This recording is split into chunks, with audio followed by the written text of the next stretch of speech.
Assalamualaikum warahmatullahi wabarakatuh. Perkenalkan, nama saya Yola Diva Amanda dari kelas akuntansi 1A dengan nomor NIM 2003 101023. Saya di sini akan mempresentasikan hasil kerja saya, yaitu tentang pembahasan dasar akuntansi. Berikut presentasi yang akan saya bawakan.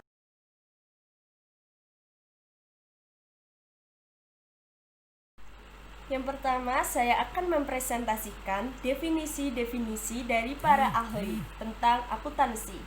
Yang pertama, dari Mulyadi. Mulyadi mengemukakan bahwa akuntansi adalah alat pencatatan dan penyajian data menjadi laporan keuangan yang bertujuan untuk memudahkan mengatur pengelolaan sebuah perusahaan atau lembaga. Yang kedua, yaitu menurut Halim dan Supomo. Halim dan Supomo menyatakan bahwa akuntansi manajemen ialah suatu kegiatan yang menghasilkan suatu informasi keuangan untuk manajemen sebagai dasar untuk pengambilan keputusan dalam menjalankan fungsi manajemen. Selanjutnya, yaitu dari Charles T. Horgren. Akuntansi adalah sistem informasi yang mengukur aktivitas bisnis, memproses data menjadi laporan, dan mengomunikasikannya hasil kepada para pengambil keputusan. Yang terakhir dari R.A. Supriyono, yaitu R.A. Supriyono mengatakan akuntansi manajemen berdasarkan Management Accounting Practice atau MAP, komite yang dibentuk oleh National Association of Accountants atau NAA, bahwa akuntansi manajemen ialah suatu proses identifikasi, pengukuran, pengumpulan data, analisis penyiapan, dan komunikasi informasi finansial yang digunakan manajemen untuk sebuah perencanaan, evaluasi, pengendalian dalam suatu organisasi atau perusahaan, serta menjamin ketepatan penggunaan sumber dan pertanggungjawaban atas segala sumber tersebut. Selanjutnya, apakah Anda sudah mengetahui apa itu tujuan akuntansi? Jika belum, tujuan akuntansi dibagi menjadi 3, yaitu yang pertama tujuan akuntansi secara umum, tujuan akuntansi secara khusus, dan yang terakhir tujuan akuntansi secara kualitatif. Tujuan akuntansi secara umum: pertama, memberikan informasi mengenai keuangan baik itu aktiva maupun pasifa perusahaan. Yang kedua, menyediakan informasi mengenai perubahan pada berbagai sumber ekonomi atau neto perusahaan. Yang ketiga, memberikan informasi keuangan perusahaan yang dapat membantu dalam pembuatan estimasi potensi keuntungan perusahaan.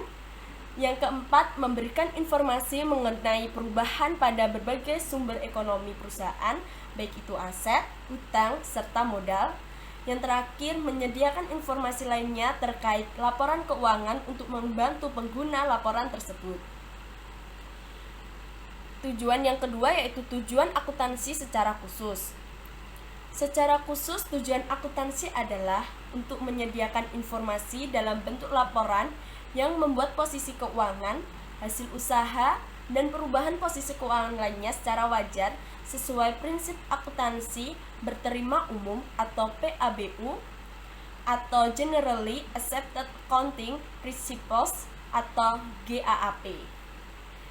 Tujuan akuntansi yang ketiga yaitu tujuan akuntansi secara kualitatif. Yang pertama sudah pasti memberikan informasi yang relevan. Yang kedua, menyampaikan informasi yang telah teruji kebenaran dan validitasnya.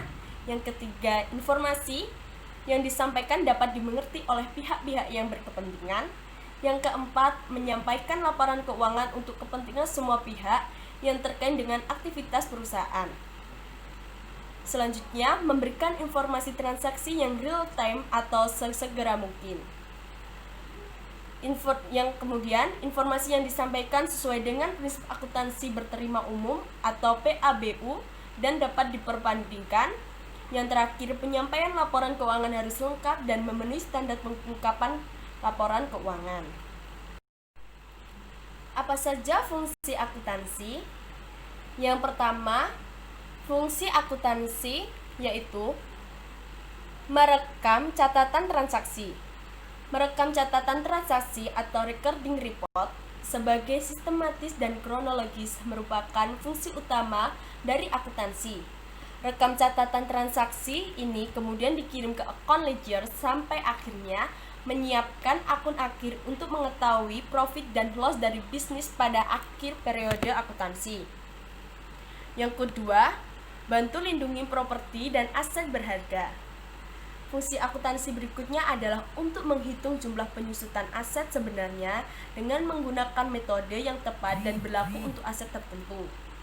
Semua dipastikan tidak sah dari aset akan mengakibatkan sebuah bisnis mengalami kebangkrutan. Itulah sebabnya sistem akuntansi dirancang untuk melindungi properti dan aset bisnis dari pemakaian yang tak sah. Yang terakhir, fungsi akuntansi yaitu mengomunikasikan hasil. Fungsi akuntansi selanjutnya adalah untuk mengomunikasikan hasil dan transaksi yang dicatat ke semua pihak yang tertarik pada bisnis tertentu, misalnya investor, kreditor, karyawan, kantor pemerintah, peneliti, dan instansi lainnya. Kemudian, apa manfaat dari akuntansi? Yang pertama, manfaat akuntansi sebagai sarana informasi keuangan. Sebuah proses akuntansi akan memberikan informasi keuangan bagi pihak-pihak yang memerlukannya, baik itu pihak internal maupun eksternal. Informasi keuangan tersebut dapat dijadikan dasar dalam mengambil keputusan manajerial. Yang kedua, manfaat akuntansi sebagai bahan evaluasi keuangan. Dengan adanya informasi keuangan melalui akuntansi, maka seseorang atau perusahaan dapat mengetahui apa yang perlu dilakukan di masa mendatang. Misalnya, setelah melakukan pencatatan keuangan, seseorang mengetahui keuangannya mengalami masalah karena terlalu boros dalam membeli kuota internet. Selanjutnya, sebagai alat kontrol dan bukti keuangan. Pencatatan keuangan yang dilakukan dengan baik akan membantu kita dalam mempertanggungjawabkan keuangan tanpa menebak-nebak pengeluaran. Akuntansi juga bisa menjadi alat kontrol untuk mengendalikan keuangan. Dengan begitu, seseorang atau perusahaan memiliki dasar dalam mengalokasikan sumber daya yang dimiliki. Dan manfaat yang terakhir yaitu sebagai alat untuk mengelola keuangan. Pencatatan keuangan akan sangat membantu setiap pihak dalam mengelola keuangannya. Dengan akuntansi, maka kita dapat memperhitungkan sebagai keperluan sehari-hari sehingga pengeluaran tidak membengkak. Terima kasih, semoga presentasi yang saya sampaikan dapat bermanfaat bagi teman-teman. Dan apabila ada kesalahan kata dalam presentasi, saya mohon maaf sebesar-besarnya. Terima kasih. Wassalamualaikum warahmatullahi wabarakatuh.